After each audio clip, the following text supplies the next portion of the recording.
बिस्मिल्लाहिर्रहमानिर्रहीम, अस्सलाम वालेकुम। Welcome to secret recipes. आज जो हम अपने किचन पर रेसिपी बना रहे हैं वो है कुल्फ़ी फालूदा की।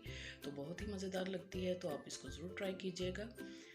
तो मेरी वीडियो को लास्ट तक देखें। आई होप कि आपको ये रेसिपी ज़रूर पसंद आएगी।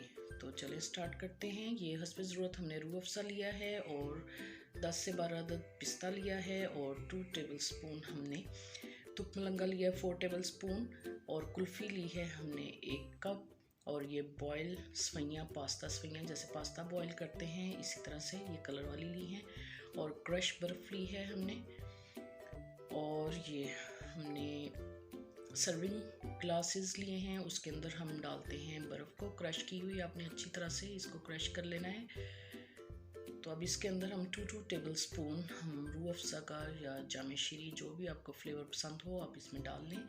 और 2 टेबल स्पून हमने तुक मलंगा जो है गर्म पानी में भिगो के 3 से 4 घंटे रख दिया था, तो वो डाला है इसके अंदर। और सवैयाँ बॉयल की हुई कलर वाली वो डाली हैं।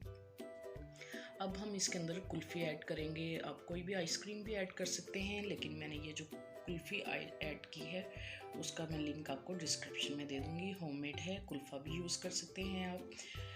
अकॉर्डिंग टू टेस्ट आप जौन सी मर्ज़ी आइसक्रीम ले सकते हैं। तो गार्निश करेंगे बॉयल सवैयों से और ऊपर से थोड़ा सा पिस्ता हम इसके डाल देंगे।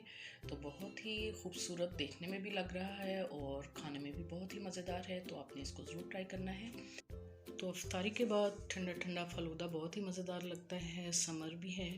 और अगर मेरी वीडियोस आपको अच्छी लगती हैं तो लाइक करें, शेयर करें, बेल आइकन का बटन भी प्रेस करें और सब्सक्राइब भी करें इसको ज़रूर, ताकि मेरी हर नई आने वाली वीडियो का नोटिफिकेशन सबसे पहले आपको मिल सके। और ये बिल्कुल फ्री है। Thank you for watch. Next video तक के लिए अल्लाह हाफिज़।